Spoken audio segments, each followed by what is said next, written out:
안녕하세요. 복잡한 정책과 법률, 그 속살을 알기 쉽게 파헤쳐드리는 시간입니다. 오늘은 대한민국이 겪고 있는 지방 소멸 위기 속에서 나온 아주 특별한 해법, 바로 대구 경북 특별법에 대해 이야기해 보려고 합니다. 이게 그냥 두 지역이 합쳐지는 단순한 문제가 아니거든요. 우리 삶을 어떻게 바꿀 수 있는지 그 거대한 설계도를 지금부터 함께 펼쳐보겠습니다. 자, 이 질문부터 한번 시작해볼까요? 아마 많은 분들이, 특히 지방에 계신 분들은 한 번쯤 이런 생각 해보셨을 거예요.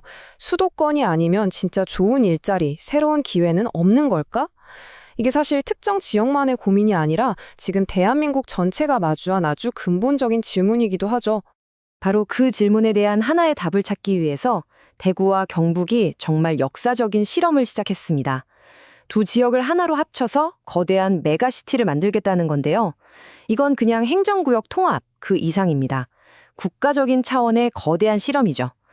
그리고 이 실험의 핵심 설계도가 바로 오늘 우리가 들여다볼 대구 경북 특별법입니다. 391, 이 숫자가 뭘 의미할까요? 바로 이 특별법을 구성하는 조문의 개수입니다. 이게 그냥 법 하나가 아니라는 뜻이에요. 무려 391개의 조항 하나하나가 이 지역의 경제, 문화, 농업, 교육까지 모든 걸 뿌리부터 바꾸기 위해 아주 촘촘하게 설계됐다는 거죠. 그야말로 전례 없는 규모의 법률인 셈입니다. 그런데 이렇게 거대한 변화 앞에서는 늘 기대와 우려가 공존하죠. 이게 과연 모두에게 똑같은 기회가 될 것인가? 아니면 혹시 어떤 지역에겐 소외가 되는 건 아닐까? 특히 상대적으로 개발이 더뎠던 경북 북부권에서는 이런 걱정이 처음부터 많았습니다. 여기 보시면 그 차이가 확 들어오죠. 왼쪽은 이미 산업 기반과 인프라가 집중된 대구, 오른쪽은 풍부한 문화유산을 가졌지만 고령화와 저개발 문제에 직면한 경북 북부권입니다. 이러니 결국 개발의 이익이 대구 중심으로만 쏠리는 거 아니냐, 이런 현실적인 걱정이 나올 수밖에 없는 구조였던 거죠. 그래서 특별법이 가장 먼저, 가장 중요하게 내세운 원칙이 바로 이 균형 발전입니다. 이건 그냥 구호나 약속이 아니에요. 법 조문에 아예 못을 박았습니다.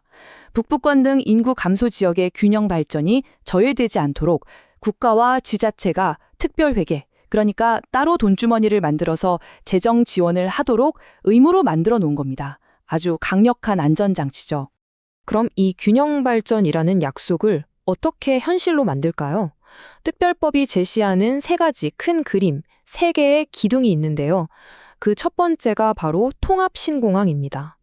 이 법은 공항을 그냥 비행기가 뜨고 내리는 활주로가 아니라 지역 경제의 판도를 바꿀 거대한 엔진으로 보고 있습니다. 자, 여기서 정말 중요한 개념이 나옵니다. 바로 글로벌 미래특구라는 건데요. 이게 진짜 강력한 카드입니다. 경제자유구역, 연구개발특구, 규제자료특구 이런 거 있잖아요. 기존에 있던 13개 특구의 좋은 점만 쏙쏙 뽑아서 하나로 합친 그야말로 종합 선물 세트 같은 거예요. 기업이 여기에 들어오면 이 모든 혜택을 말 그대로 한 번에 다 누릴 수 있도록 법으로 딱 보장을 해주는 거죠. 자, 이 흐름을 보세요. 아주 명확합니다. 먼저 신공항이라는 거대한 인프라를 깔고 그 주변을 법의 힘으로 글로벌 미래특구로 지정합니다. 그러면 세금 깎아주고 규제 풀어주니까 반도체, AI, 항공물류 같은 잘 나가는 첨단 기업들이 막 들어오겠죠. 그리고 그게 결국 우리 지역 청년들을 위한 좋은 일자리로 이어지는 겁니다. 이 선순환 구조를 만들겠다는 게 핵심이에요. 이게 그냥 막연한 이야기가 아니고요. 이 법이 제대로만 돌아간다면 경북 북부권의 신선한 사과가 신공항을 통해서 몇 시간 만에 전 세계 마트로 직배송되고 우리 아이들이 굳이 서울로 가지 않아도 고향에서 글로벌 기업에 다니는 게 가능해진다는 겁니다. 자, 그럼 두 번째 기둥으로 넘어가 볼까요? 바로 문화입니다. 대구 경북, 특히 안동을 중심으로 한 경북 북부권이 가진 가장 강력한 자산이자 카드죠. 특별법은 이 풍부한 역사 유산을 그냥 박물관에 잠자는 보물로 두는 게 아니라 미래를 먹여 살릴 핵심 산업으로 키우겠다는 겁니다. 이 문장 그냥 하는 말이 아닙니다. 특별법에 명시된 공식적인 목표예요. 그러니까 단순히 문화재를 잘 보존하자를 넘어서서 이곳을 K컬처의 뿌리를 경험하려는 전 세계인들이 찾아오는 중심지로 만들겠다. 이런 야심찬 비전이 담겨 있는 거죠. 자, 이 표를 한번 보세요. 이게 진짜 핵심입니다. 이전의 한계와 법을 통한 새로운 가능성이 어떻게 다른지 딱 보이죠? 예전에는요, 신라, 가야, 유교 같은 훌륭한 문화 자원들이 다 제각각 뿔뿔이 흩어져서 지분을 받았거든요. 그런데 이제는 법적인 근거가 생기면서 국가가 팍팍 밀어주는 통합 브랜드가 되는 겁니다. 그냥 동네 관광에 머물던 3대 문화권 사업이 국가 프로젝트로 커지고 온갖 규제에 묶여있던 울릉도는 규제 자유 섬으로 지정해서 세계적인 관광지로 키울 발판을 마련해주는 거죠. 자, 이제 마지막 세 번째 기둥입니다. 이건 아마 경북 북부권에 계신 분들이 가장 피부로 느낄 수 있는 내용일 텐데요. 바로 법이 농산어촌의 삶을 완전히 바꾸기 위해 약속한 새로운 권한과 기회들입니다. 예전 농어촌 생각해보세요.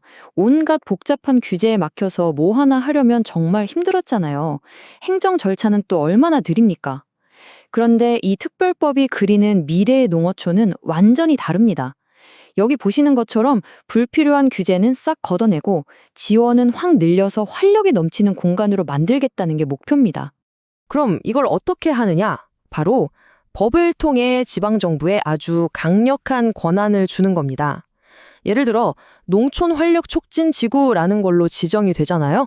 그러면 예전엔 중앙부처 허락받느라 한 세월 걸리던 걸 이제 지자체가 직접 농지를 공장부지나 관광시설 부지로 바꾸는 걸 빠르게 결정할 수 있게 돼요. 또 푸드테크 폰드를 만들고 스마트팜 하겠다는 청년들에게 파격적인 지원을 해줄 법적 근거도 마련됩니다. 바로 이겁니다. 법 조항이 우리 삶에 어떻게 들어오는지를 보여주는 거죠. 귀농한 청년이 가공 공장을 지으려고 할 때 예전엔 몇 년씩 걸리던 인허가가 이제 몇 달이면 끝날 수 있다는 얘기예요. 법의 변화가 곧 기회의 속도를 바꾸는 거죠.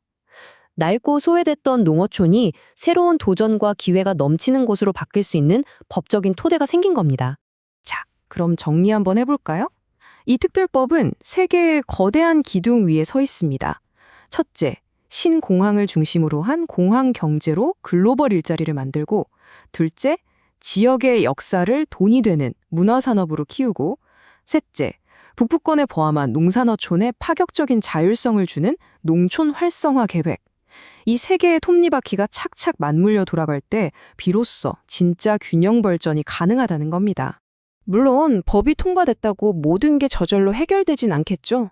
이 391개의 조문은 강력한 도구이자 가능성이 담긴 지도일 뿐입니다. 이 지도를 들고 성공이라는 목적지까지 가는 건 결국 그곳에 사는 사람들의 의지와 실행에 달려 있을 겁니다. 과연 대구 경북의 이 거대한 실험이 수도권 일국 체제를 넘어서 대한민국 전체의 새로운 성공 모델이 될 수 있을까요? 오늘 분석은 여기까지입니다.